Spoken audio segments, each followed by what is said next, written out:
অবশেষে সেনা প্রধানের সাথে সাক্ষাৎ করলো লেফটেন্যান্ট তানজিনের মা। আপনারা জানেন যে লেফটেন্যান্ট তানজিম যিনি ছিলেন তিনি কিন্তু পাহাড়ে অপারেশন করতে গিয়ে ডাকাতদের হাতে ছুরিঘাতে নিহত হয়েছেন। তো তার মা অবশেষে বাংলাদেশ সেনা প্রধানের সাথে সাক্ষাৎ করেছেন এবং এই বিষয়ে গুরুত্বপূর্ণ কিছু তথ্য উঠে এসেছে। তাকে যে মেরে ফেলা হলো, তো এটা শাস্তি কি হবে বা তিনি কোনো ক্ষতিপূরণ পাবে কিনা সেটি আজকের এই ভিডিওতে উঠে আসবে।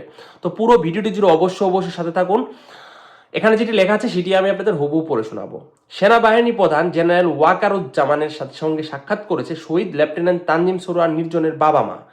বৃহস্পতিবার 26শে সেপ্টেম্বর সেনা সদরে এ বাহিনী প্রধানের সঙ্গে সাক্ষাৎ হয়। এ সময় সন্তান হারানোর বেদনায় আবেগে আপ্লুত হয়ে পড়েন শহীদ তানজিমের বাবা মা।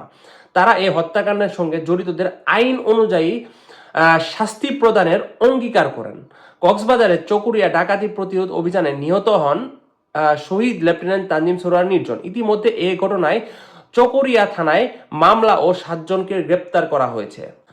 তো আপনারা জানেন যে এই জায়গায় তানজিম যিনি ছিলেন সেনাবাহিনীর একজন লেফটেন্যান্ট, তিনি কিন্তু পাবনা ক্যাডেট থেকে পড়াশোনা করে তারপর সেনাবাহিনীর কমিশনে যোগদান করেন।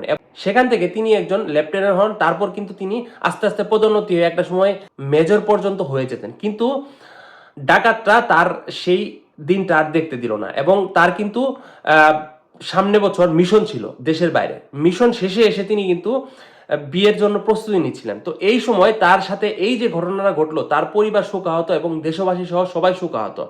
তো পাহাড় নিয়ে অনেকে অনেক মন্তব্য করছেন, অনেকেই বলছেন পাহাড়ি মানুষরা ভালো না, অনেকেই বলছেন এই জায়গায় সেনাবাহিনীর দোষ আছে।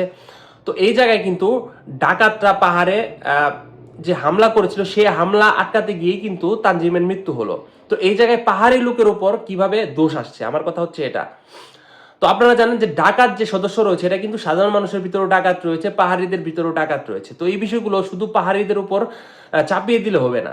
তো এই হচ্ছে বর্তমান পরিস্থিতি। তো শহীদ লেফটেন্যান্ট তানজিমের পরিবার কোনো ক্ষতিপূরণ পেল কি পেল না সেটি এখানে উঠে আসেনি। যদি এই বিষয়গুলো নিয়ে এখনো এখানে কিছু বলা হয়নি, তবে আমরা আশাবাদী যে তার পরিবার হয়তোবা কিছু সাহায্য পাবে সেনাবাহিনীর পক্ষ থেকে। তো লেফটেন্যান্ট তানজিমের মৃত্যুর এই বিষয়টিকে আপনারা কিভাবে দেখছেন তা অবশ্যই কমেন্ট করে জানাবেন। আর এমন আরো গুরুত্বপূর্ণ সব ভিডিও আপনি সবার আগে পেতে আমাদের চ্যানেলটিকে সাবস্ক্রাইব করুন। ধন্যবাদ সবাইকে পুরো ভিডিওটি দেখার জন্য।